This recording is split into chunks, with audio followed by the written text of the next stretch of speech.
Good evening and welcome to evening prayer. It strikes me that as we move through this season, we are going to have to learn how to hold two opposing truths together constantly.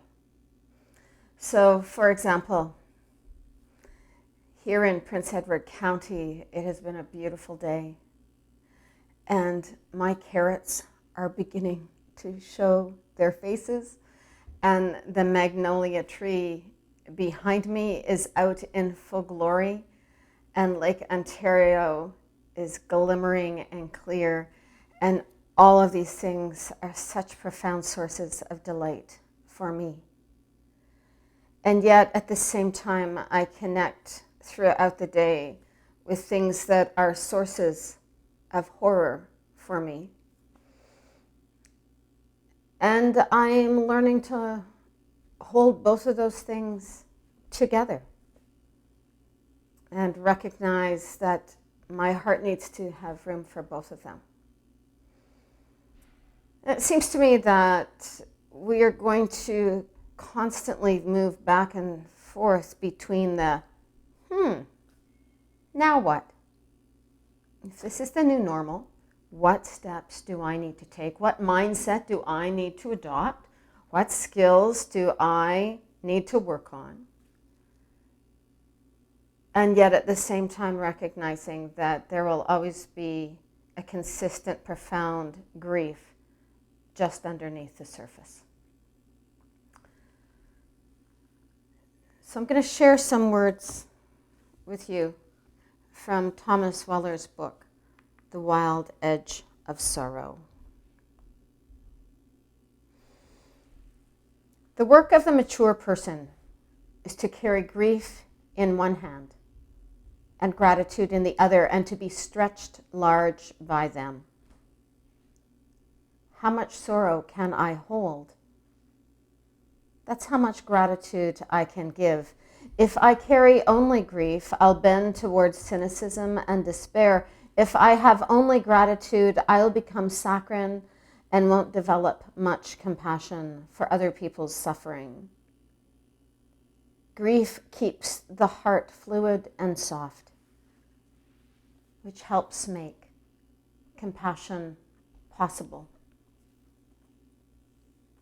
And so I suspect that we're going to have to learn to practice patience with ourselves, tenderness with ourselves, and tenderness and patience with others, because we are all going to be at different places at different times. And so I'd like to close with an excerpt of a blessing by John O'Donohue. And I think I want to affirm at this time that one of the things I think we all have the power to do is bless one another. And I invite you to consider not just how you might be a blessing to others, but how might you bless others with your words. Because words are powerful and blessings are powerful. And I think it behooves all of us together as we move through this challenging time to use the best of our superpowers, to recognize them, ignite them, practice them. And tonight's superpower is blessing. This is from his blessing for the interim time.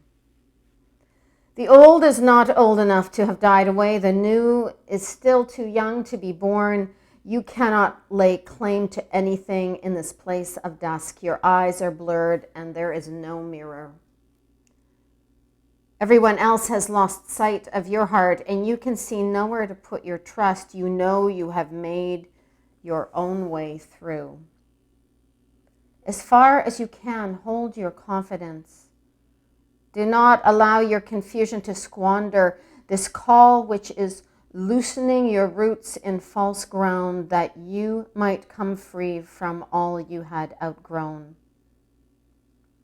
What is being transfigured here is your mind, and it is difficult and slow to become new.